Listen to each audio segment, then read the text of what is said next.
好，大家望正中後面 cam。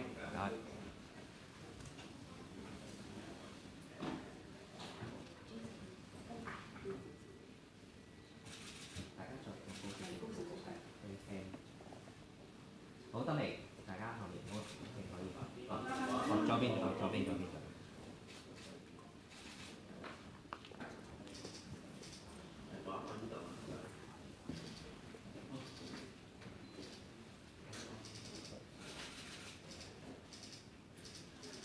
OK 啦，差唔多啦，我哋開始啦，好，歡迎大家嚟到今日財。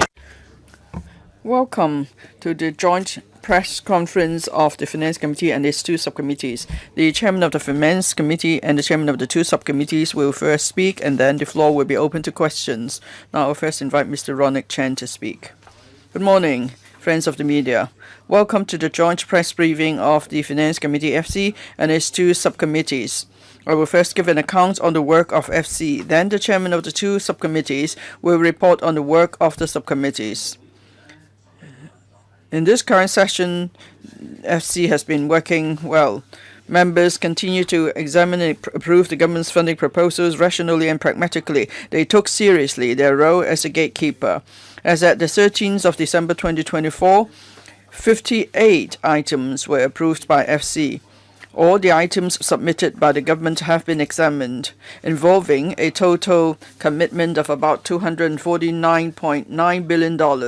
The approved projects include the following: 8 establishment and 28 public works funding proposals. The chairman of the two subcommittees will give more details in a moment. And 22 non-works funding proposals involving a commitment of about $61.4 billion, including the newborn baby bonus scheme, $12.3 billion, subsidy program for the setup of life and health in technology research institutes, $6 billion, the new industrialization acceleration program, $10 billion, and the subsidy scheme for abolition of MPF offsetting arrangements, $33.6 billion. In this session, FC held a total of 35 meetings lasting a total of 90 hours and 35 minutes. In 26 of the meetings, funding proposals were examined. On funding proposals which required discussion, 1 hour and 55 minutes were spent on average on examining each proposal. Relatively more time was spent on examining projects of much public concern, such as the redevelopment of the Lai Chi Kok Reception Center and the Trunk Road T4 in Sha Tin. About 4 hours were spent on examining each of these projects. FC held a special meeting with 21 sessions in mid-April this year, lasting about 32 hours, to examine the estimates of expenditure 2024 to 2025. 88 members submitted about 3,800 written questions on the estimates. At the special meeting, members asked valid questions to seek further information from officials on various expenditure items. Members also expressed their concerns and views on the various initiatives related to public expenditure in the budget. The government submitted 36 establishment and public works proposals to FC. FC had further discussion on 6 of the 5 proposals. 5 of the 6 proposals were also discussed further by the relevant subcommittees. There was one item where which the subcommittee did not recommend further discussion. There was also, but then some members jointly requested to discuss the item. FC agreed. The item is the construction of a new public market in Kutong North New Development Area. At the meeting, many members asked for various data from the government, such as the internal rate of return, estimated rental income, occupancy and vacancy rates of stores in all public markets, and so on. So you can see that if members consider it necessary to further discuss a subcommittee paper at FC meetings, they can trigger the process in accordance with the mechanism. This shows that the mechanism is working well, and it ensures that FC is able to perform its constitutional functions better by making efficient use of meeting time, focusing on establishment and works proposals of greater importance or concern to the public, and reducing the duplication of application on of discussion on the same item at different meetings. FC fully supports the promotion of smart government and the development of new quality productive forces. In this session, the government submitted a number of funding proposals on digital transformation of public services and enhancement of information technology equipment. Funding for these proposals amounted to over $3.6 billion. These proposals sought to establish the Digital Policy Office, build the e-health plus healthcare information infrastructure, upgrade the information technology infrastructure of the judiciary, set up the digital corporate identity platform, and so on. With the aim of promoting scientific research, one after another funding proposals were submitted to FC for establishing the Hong Kong Microelectronics Research and Development Institute, implementing the subsidy program for the setup of life and health technology research institutes, increasing the commitment to support the operating expenditure of the 4 research and development centers, and so on. Members are pleased that the government is actively promoting the development of innovation and technology R&D. Members believe that the funding will spur the development of new quality productive forces and give sturdy support to the development of Hong Kong as an international R&D hub.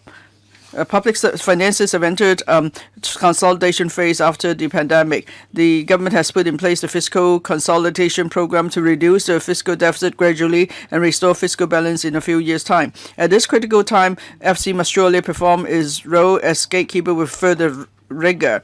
Members make sure every cent of public money is wisely and properly spent. They will also consider the angle of long-term financial sustainability. For instance, when considering the injection of $10 billion into the Hong Kong SAR Government Scholarship Fund, members asked the administration to review the investment strategy and boost the investment return of the fund. When examining the injection to the Accounting and Financial Reporting Council, members asked the council to formulate a long-term financial plan. It should not just rely on perpetual funding from FC. FC hopes the government will exercise utmost caution in the use of public money and maximize the benefits of projects as far as possible. As another example, the government once had to defer discussion on the funding proposal for Trunk Road T4 by FC.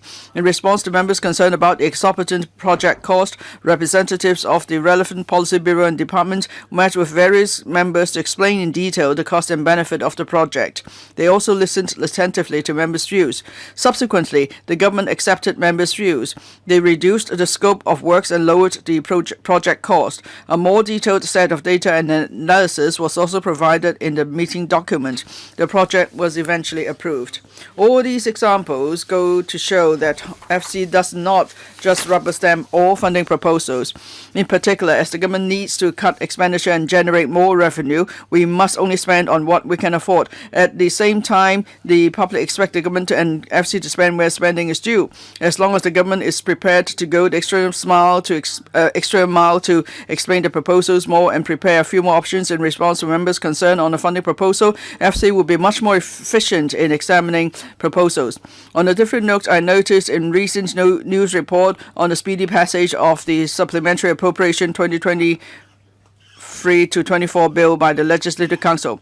I would like to take this opportunity to explain the whole process. The bill is in fact technical in nature.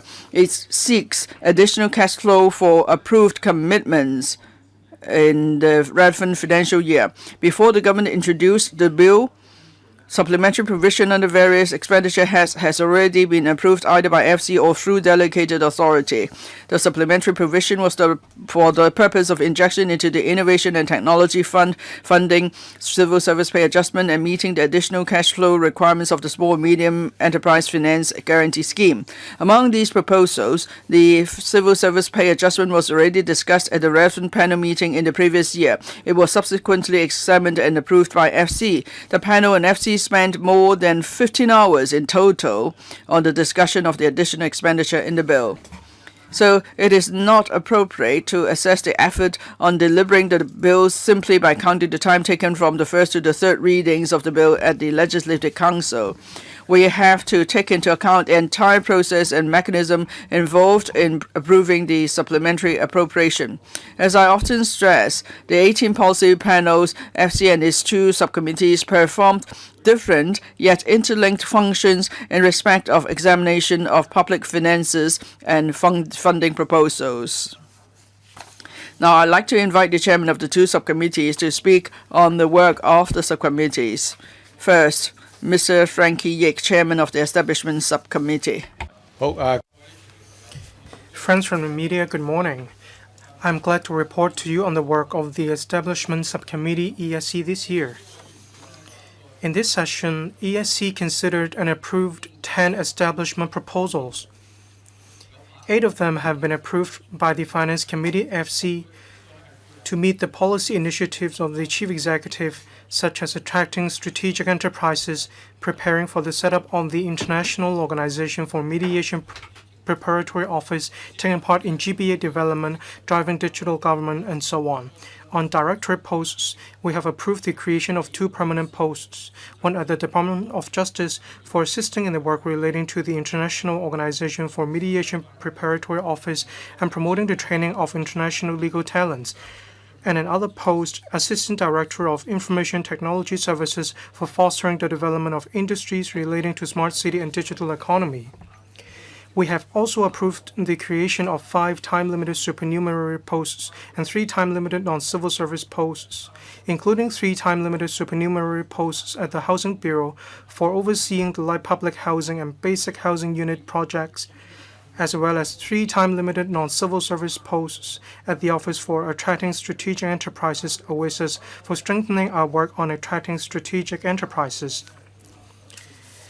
We have also approved the retention of 4 time-limited supernumerary posts, including 2 such posts at the Guangdong Hong Kong Macau Greater Bay Area Development Office of the Constitutional and Mainland Affairs Bureau for promoting Hong Kong's participation in the development of the GBA, as well as 1 such post at the Civil Aviation Department for overseeing the 3 runway system and supporting the development of low-altitude economy in Hong Kong.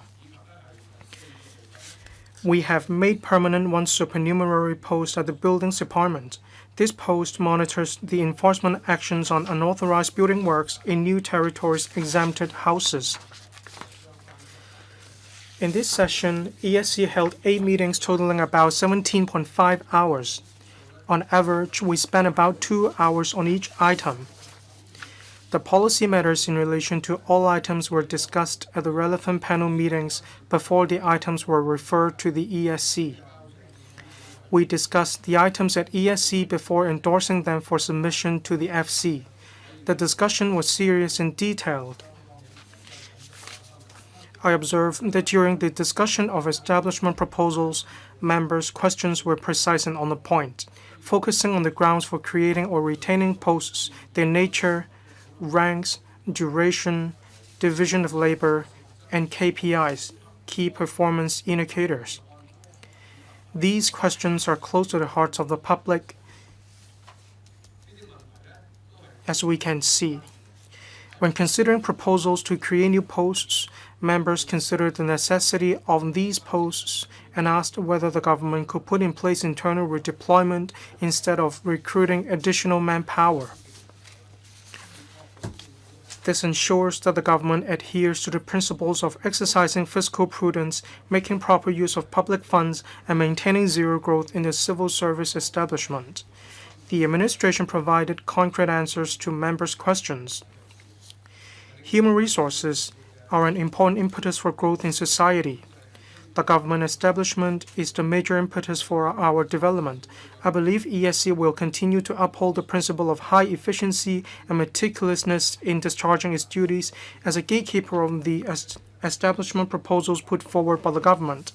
Last but not least, I would like to take this opportunity to thank Mr. Stephen Ho, Deputy Chairman, for his assistance. Thank you. Thank you, Mr. Frankie Yik. I now give the floor to the Chairman of the PWSC, Mr. Tony Tse. Good morning, friends from the media. I'm glad to report to you on the work of the Public Works Subcommittee PWSC this year. All these years, the government has always supported the development of infrastructures, improvement in livelihood, creation of jobs, attraction for talents, and enhancement in long-term competitiveness of Hong Kong. Last financial year, that is from 2023 to 2024, the actual government expenditure on capital works reached $85 billion. In this session, PWSC held 14 meetings totaling 32 hours plus, including 3 meetings lasting about 9 hours held at the request of the government to handle urgent funding proposals as soon as possible. PWSC scrutinized a total of 24 funding proposals on public works, involving a total provision of $178.9 billion. On average, we spent 1 hour, 20 minutes on each proposal. Some public works programs are closer to the hearts of the public, such as Santin Technopole, Hongshui-Kyu Ha-Chun, and Kutong North, Fanling North New Development Area (NDA). PWSE spent over 2 hours discussing each of these items in depth.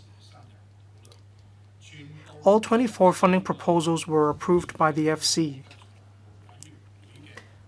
Friends from the media can view the list of these items on the website of PWSC. Among these 24 funding proposals, over half of the provision is in relation to land and housing. 7 items in total with a provision of $95 billion.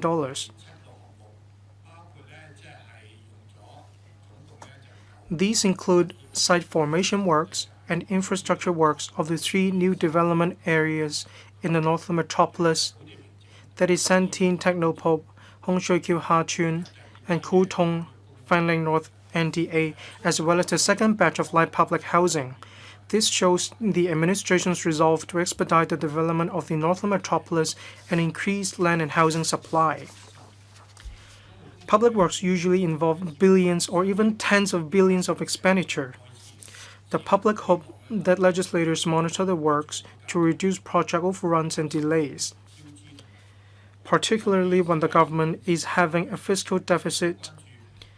The public is concerned whether there is sufficient public money to take forward various infrastructure and development projects. Public works are important investments in society. Fewer public works mean fewer jobs for workers and will even hinder economic development in Hong Kong.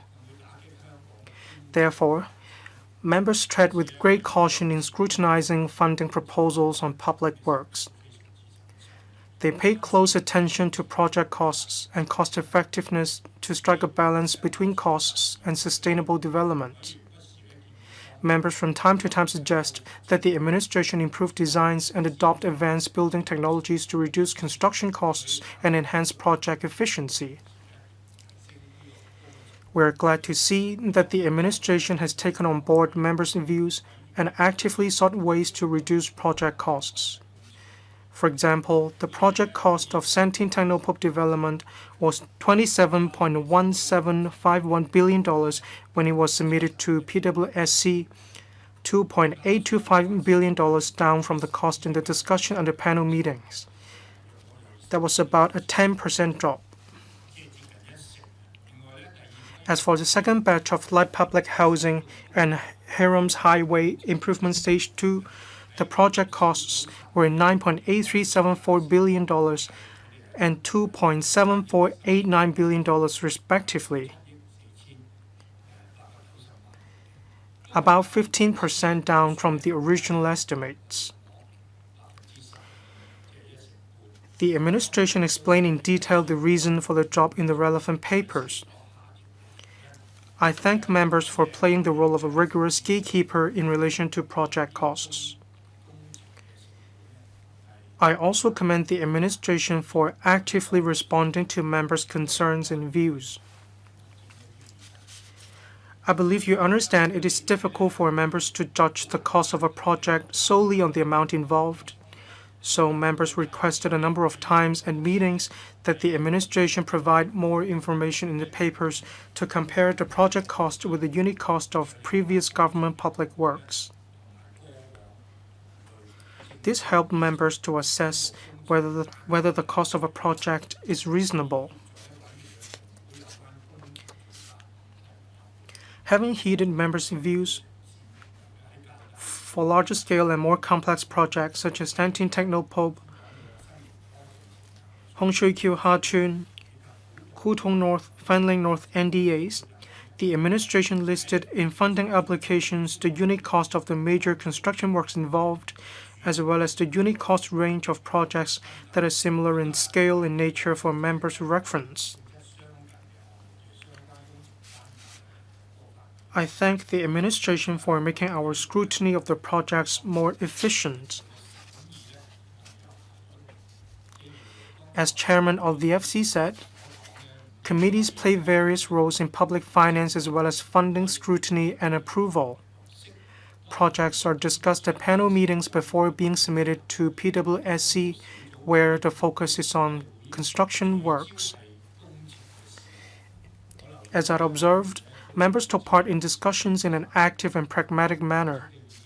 The views and suggestions reflect the concerns and expectations of the community and the general public. That concludes my report on the work of the PWSC in this session. Last but not least, I would like to take this opportunity to thank Mr. Kwok Wai Kang, Deputy Chairman, for his assistance throughout this year. I now give the floor to the Chairman of the Finance Committee, Mr. Ronak Chen. I also thank the Secretariat for his support. Thank you.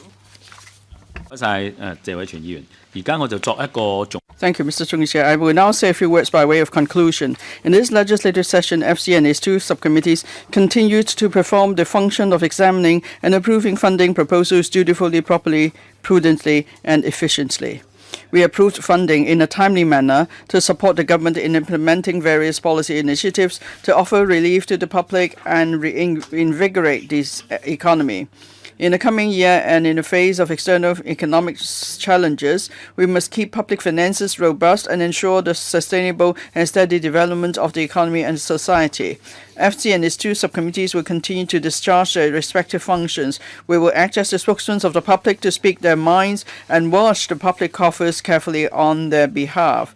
We will continue to examine government funding proposals with due care. I would like to take this opportunity to thank Mr. Holden Chow, Deputy Chairman of FC, for his advice on the operation of FC and for helping to chair some of the meetings. I'm also grateful to Mr. Frankie Yik and Mr. Chan, as well as Mr. Stephen Ho, who is present, for leading the two subcommittees and assisting FC in examining funding proposals. Last but not least, I would like to thank the legal advisor, clerk, and other secretariat colleagues for rendering professional support to FC and its two subcommittees. Thank you. The floor is now open for reporters to ask questions. Please identify your media outlet before asking questions. Thank you. I'm from Commercial Radio. Good morning. The budget consultation is underway. Will you monitor more closely public funds? Thank you. Thank you for your question. Just now, I already said the Legislative Council takes a very rigorous approach in scrutinizing all funding proposals from the government. You may often see our scrutiny process at meetings. All funding proposals need to go through a three-tier system. One, they go through 18 panel meetings for the discussion of funding approvals. All members of the Council are also invited to these panel meetings, not just the members of the relevant panel. For public works and establishment funding approvals, these items will go to the PWSC or the ESC for discussion. Afterwards, these items will be submitted to the Finance Committee. Many of the funding proposals go through detailed discussion. We play our role as a gatekeeper through different means. That's what you see on the live broadcast.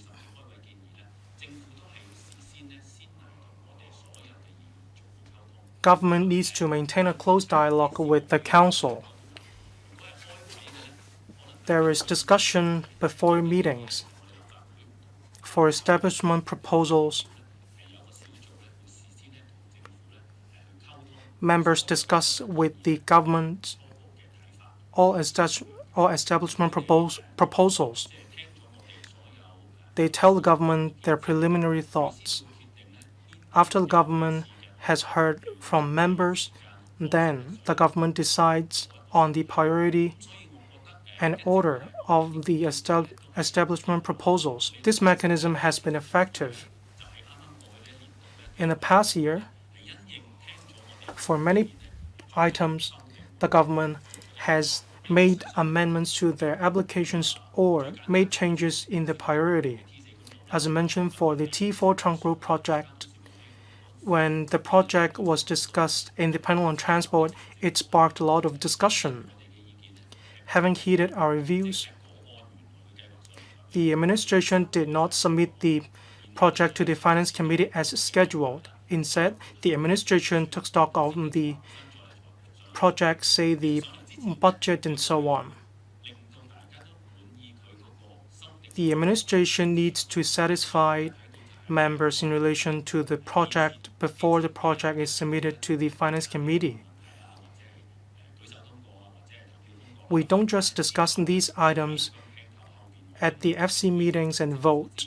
Actually, behind meetings, there's a lot of communication which took place outside meetings.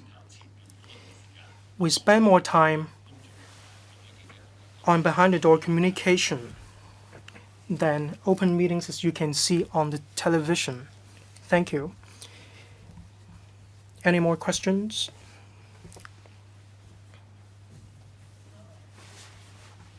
Good morning. I'm from Hong Kong 01. The government has a fiscal deficit of $100 billion. There are views about wage cuts of the civil service. What is your take on it? Regarding salary pay adjustments, this is an item close to the heart, both at panel meetings and at FC. When we put in place wage cuts, will it improve the fiscal position of the government? We do need to look into this. For pay cuts of the civil service, there will be a knock-on effect. Many chambers of commerce will use the civil service pay adjustment as the reference of their own trade. At this time, be it a frozen pay or a pay cut, I believe 3 million or so workers in Hong Kong will also be affected, not just civil servants in Hong Kong. Do we really want to see many workers in Hong Kong will have wage cuts? This will be a major psychological burden,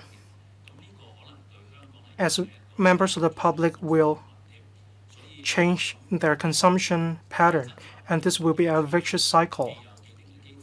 There is an established mechanism on handling civil service pay adjustments. There is more than one direction. If our judgment is that the Hong Kong economy will pick up gradually, civil service pay cut may not be the best solution. Mr. Stephen Ho, this is an important topic. I should have given the floor to the chairman of the FC. But this is my take. I don't think the focus is on civil service pay cut. Fiscal deficit has to do with structural problems. The financial secretary said on previous occasions a certain proportion of expenditure will be cut in different government departments. The council will examine whether these proposals are effective. I understand when the government is not doing well, the public is concerned about the government's measure. Regarding whether some expenditure should be cut, I believe for expenditure on boosting local development, this is necessary, and the Finance Committee will continue to discharge our duties.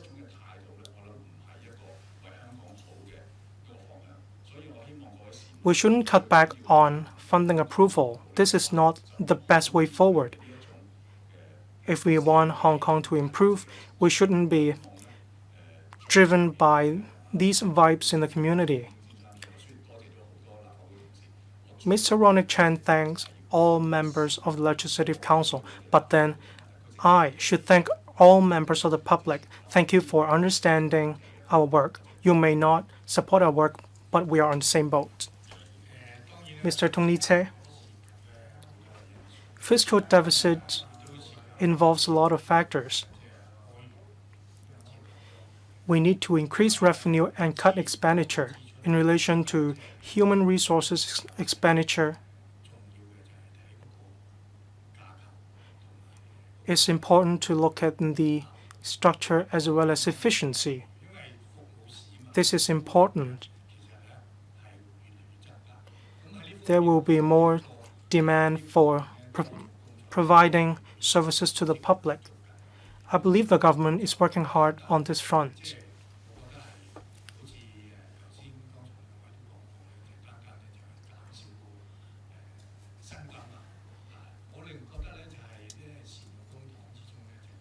We need to make good use of public fund. We need to enhance the quality of services provided to the public. We need to widen the scope of public services. Making good use of public funds is key. As Mr. Stephen Ho said, public works are livelihood projects. They also have to do with long-term development of Hong Kong. We need to think about how to enhance their quality. We consider public works investments.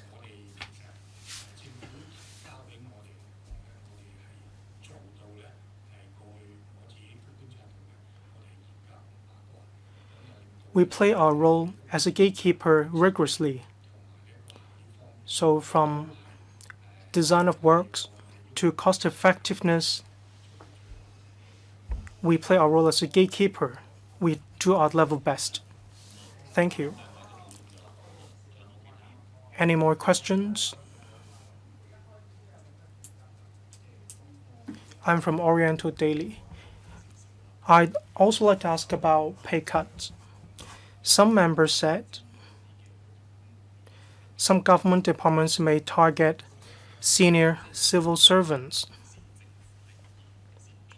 This shows that the government has the determination to solve the problem of fiscal deficit, but then there are views that there should be adjustment in the market and wage cuts should not target senior civil servants. What is your take on it? Well, this is not within the purview of the Finance Committee, and we are free to tell us what we think. This is my take. When you reduce the cut of principal officials,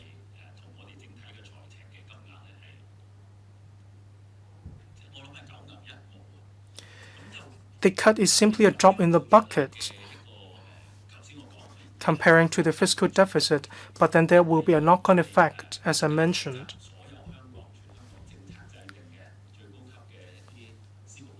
For the most senior directors of bureau, secretaries of department, they will also have their wage cut in view of this, according to views in the community. They make the most important decisions for their bureaus or departments. We cannot make light of this knock-on effect.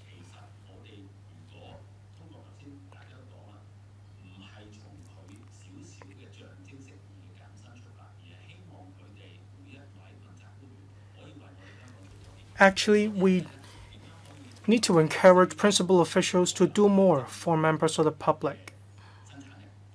We need to enhance the productivity of all civil servants within the government. We need to enhance efficiency. As long as they go the extra mile, it will be much more beneficial.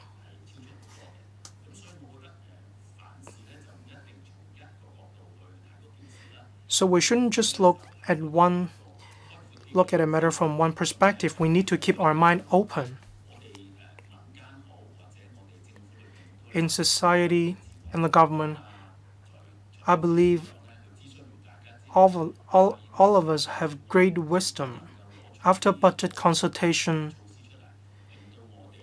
if good measures can be rolled out, we'll be able to address the fiscal deficit. Then this is much more important than what you mentioned. Any other points from other members? Any other questions then? No? Then that's the end of the press conference. Thank you. Thank you so much.